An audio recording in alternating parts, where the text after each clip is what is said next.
السلام علیکم ورحمۃ اللہ وبرکاتہ۔ مرحبا بعودتکم ایھا الطلاب الکرام الی درس الحدیث من جدید، فحیاکم اللہ وزادکم اللہ شرفا وعزا، داعین اللہ جل شأنہ ان یبارک لنا فی هذه العلوم، ان یسهل علینا هذه الدروس۔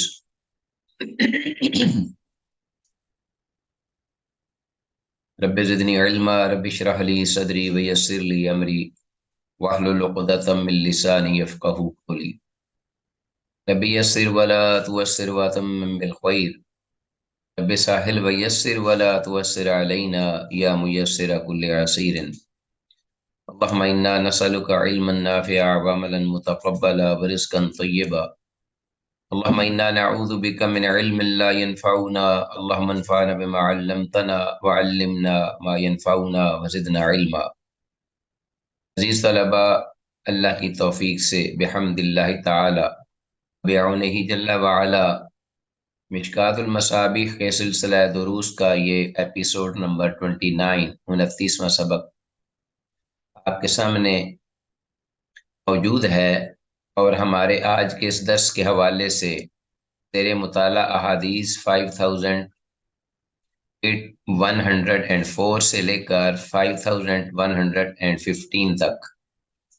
انشاءاللہ ہم حسب معمول ترجمے پر فوکس رکھتے ہوئے قبل وضاحت الفاظ کی وضاحت بھی کریں گے، اور ضرورت کے مطابق حدیث کی اسنادی حیثیت کی بھی نشاندہی کی جائے گی۔ وما توفیقنا الا باللہ۔ تو آتے ہیں آج کے سبق کے حوالے سے براہ راست کتاب سے دیکھتے ہیں کہ کتاب الدعوات کے ضمن میں جو ابواب دیے گئے ہیں،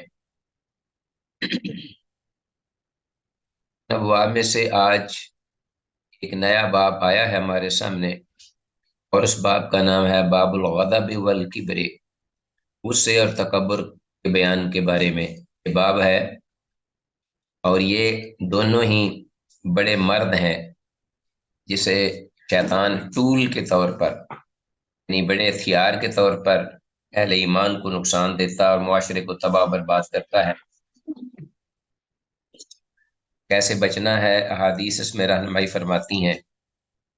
پہلی الفصل الاول، پہلی فصل ہے، پہلی حدیث ہے 5104، ابو ہریرہ رضی اللہ تعالیٰ عنہ سے یہ مروی، ان رجلا قال، بے شک ایک آدمی، ایک صاحب، قال للنبی صلی اللہ علیہ وسلم، اللہ کے نبی صلی اللہ علیہ وسلم سے یہ کہنے لگے، اوصنی، کہ مجھے وصیت فرمائیے۔ قال، آپ نے فرمایا، لا تغضب، غصہ مت کر، غصہ نہ کر۔ فردد ذلك مرارا، تو اس شخص نے کئی بار یہ الفاظ دہرائے کہ مجھے اے اللہ کے نبی وصیت فرمائیے، تو آپ نے ہر بار فرمایا قال لا تغضب، کہ غصہ نہ کر۔ رواه البخاری، اسے امام بخاری نے روایت کیا ہے۔ تو بہرحال اس شخص نے جو 3 بار نصیحت مانگی، یہ شخص معلوم ہوتا ہے کہ بہت غصے والا تھا، اسی لیے بار بار اس نے آپ سے وصیت طلب کی، اور آپ صلی اللہ علیہ وسلم نے ہر بار یہی نصیحت فرمائی کہ لا تغضب۔ تو عزیز طلبہ، غصہ 2 قسم کا ہے۔ ایک تو وہ غصہ جو کہ انسان اپنے نفس، اپنے دفاع اور اپنی ذات کے لیے کرتا ہے، اپنے فائدے کے لیے، اور ایک وہ غصہ ہے جو اللہ تعالیٰ کی رضا کی خاطر کسی سے کیا جائے۔ بہرحال یہ غصہ مطلوب ہے اور باعث اجر و ثواب، جبکہ پہلا غصہ اس کی ممانعت ہے جو حدیث میں آئی ہے۔ آگے آتے ہیں نیکسٹ حدیث کی طرف۔ وہ حدیث ہے 5105 وعنہ، ابو ہریرہ رضی اللہ تعالیٰ عنہ سے ہی یہ حدیث مروی ہے۔ قال، وہ کہتے ہیں، قال رسول اللہ صلی اللہ علیہ وسلم، اللہ کے رسول صلی اللہ علیہ وسلم نے ارشاد فرمایا، لیس الشدید بالسرعہ، شدت، قوت، طاقت کا اظہار جو ہے وہ بسرعت، کسی کو گرانے کے ساتھ نہیں ہے، یعنی کشتی میں کسی کو پچھاڑ دے، نیچے گرا دے اس کو، انما شدید و بے شک شدت یعنی بہادری یا پہلوانی کیا ہے، انما حسر کے لیے، الذی وہ شخص یملک نفسہ جو کہ مالک بنتا ہے اپنے آپ کا، یعنی اپنے آپ کو قابو میں رکھتا ہے، اپنے آپ پر کنٹرول کرتا ہے، عند الغضب غصہ کے وقت۔ یہ حقیقی بہادری ہے، جوان مردی ہے، اس میں کوئی شک نہیں ہے کہ جو شخص غصے میں آ جائے اور غصہ نکالنے کا وہ مطلب کسی حد تک جواز بھی رکھتا ہو اور طاقت قوت بھی، لیکن اس کے باوجود وہ غصہ کو پی جائے، غصہ کو وہ ٹھنڈا، غصے پر ٹھنڈا ہو جائے، بجائے اپنے کے بجائے اور زیادہ بھڑکنے کے۔ بہرحال لیس شدید و بسرعہ، اس کو انڈر لائن کیجئے، پہلوانی پچھاڑ دینے سے نہیں، یعنی کسی کو کشتی کے دوران کسی کو نیچے گرا دینا نہیں، اس پر غالب آ جانا نہیں، بلکہ جو غصہ ہے، جو پہلوانی ہے، وہ ہے انسان اپنے آپ پر قابو پا لے غصہ آتے ہوئے۔ ایسے غصہ پی جانے والے پہلوان جو ہیں وہ بہت ہی کم ہیں، اللہ بتوفیق اللہ تعالی و بعونہ جل وعلا۔ اس لیے آپ نے یہ جو ہے وہ تعریف فرمائی اس شخص کی جو کہ غصہ پر کنٹرول کرے، قابو کرے، اپنے آپ پر قابو پا لے۔ آگے حدیث ہے، وان حارثہ بن وہب رضی اللہ تعالیٰ عنہ، سیدنا حارثہ بن وہب رضی اللہ تعالیٰ عنہ سے یہ روایت ہے، قال وہ کہتے ہیں، قال رسول اللہ صلی اللہ علیہ وسلم، کہ اللہ کے رسول صلی اللہ علیہ وسلم نے ارشاد فرمایا، الا اخبرکم باہل الجنہ، کیا میں تم کو اہل جنت کی بابت اطلاع نہ دوں، مطلع نہ کروں، اور چیزیں جو ہیں وہ بتلاؤں کہ اہل جنت کی صفتیں کیا ہیں، صفات۔ تو آپ نے پھر ساتھ ہی فرمایا، کل ضعیف، ہر کمزور شخص، متضعف، کہ جو کمزور کیا گیا، سمجھا گیا، ناتواں سمجھا گیا، کمزور سمجھا جائے، متضعف، ہر ضعیف جو کہ ناتواں سمجھا جائے، ہر کمزور جو کہ اپنا کم ہمت یا بظاہر جسمانی اعتبار سے بھی اور مالی اعتبار سے بھی سمجھ لیجئے آدمی کمزور سمجھا جائے معاشرے کے اندر، متضعف، لیکن اس کا حال یہ ہے کہ لو اقسم علی اللہ لا برہ، اگر وہ قسم کھا لے اللہ کے نام پر، علی اللہ لا برہ، تو اللہ تعالیٰ اس کی لاج رکھتے ہوئے اس کی قسم کو پورا فرما دیتا ہے، فرما دے۔ لو اقسم علی اللہ لا برہ، اگر وہ قسم کھا لے اللہ پر، اللہ اس کی قسم کو پورا کر دے۔ آپ نے فرمایا، لا اخبرکم باہل النار، کیا نہ میں تمہیں بتلاؤں جہنمیوں کے بارے میں؟ پھر آپ نے فرمایا، کل عتل، ہر اکھڑ مزاج شخص، ہاں جی، اکھڑ مزاج، بدطینت انسان، عتل، جوازن، اس سے مراد جواز بخیل بھی ہو سکتا ہے، کنجوس بھی ہو سکتا ہے، حرام خور بھی ہو سکتا ہے، ٹھیک ہے جی، جواز، حرام خور، عتل، اکھڑ مزاج، اجڈ، سخت جسم کا اور سخت زبان کا، جوازن، یہ بار بار میں دہرا رہا ہوں تاکہ آپ سمجھ، اپنا اچھی طرح ذہن میں بٹھا لیجیے ان الفاظ کو۔ جوازن تو بخیل بھی ہے اس کا معنی، اور اس کا معنی حرام خور بھی ہے، اس کو حرام کی لت پڑی ہو، مستکبر اور پھر متکبر، متفق علیہ۔ تو یہ جہنمیوں کے یہ اوصاف ہیں بڑے بڑے والے، یعذ باللہ۔ وفی روایت لمسلم، اور امام مسلم کی ایک روایت میں یہ الفاظ ہیں، کل جواز زنیم متکبر، کل جواد، ہر حرام خور یا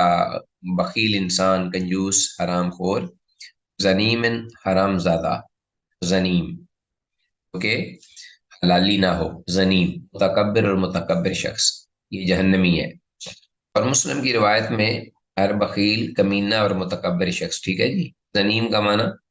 اصل معنی اس کا یہ بھی کرتے ہیں جو کہ حلال کا نہ ہو، یعنی حرام کا، حرام زادہ ہو، زنیم، اور کمینہ بھی سے کہتے ہیں، ویسے لعین کا معنی بھی کمینہ ہوتا ہے۔ یہ الفاظ مترادف المعانی ہیں، اس لیے قریب قریب ان کا معنی ایک جیسا سیاق و سباق کے حساب سے کیا جا سکتا ہے۔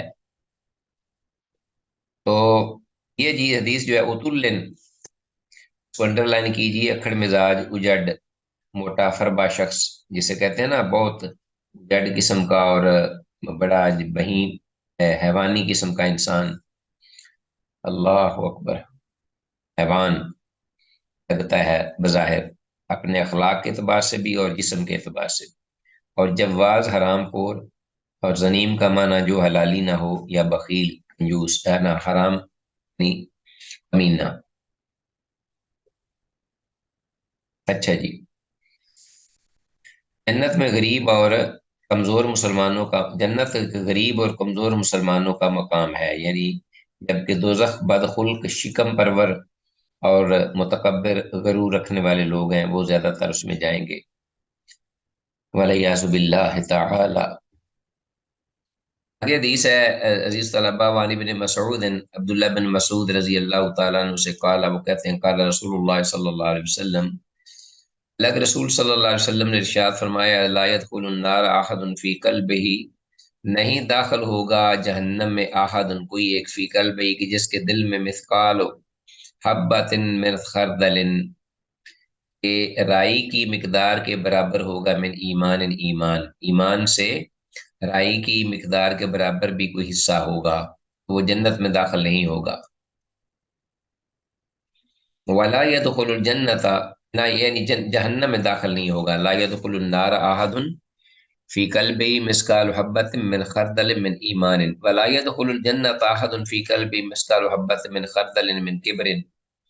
اور اسی طرح نہیں داخل ہوگا کوئی جنت میں، کوئی ایک، لا يدخل الجنت احد فی قلبی کہ جس کے دل میں مثقال حبۃ من خردل من کبر،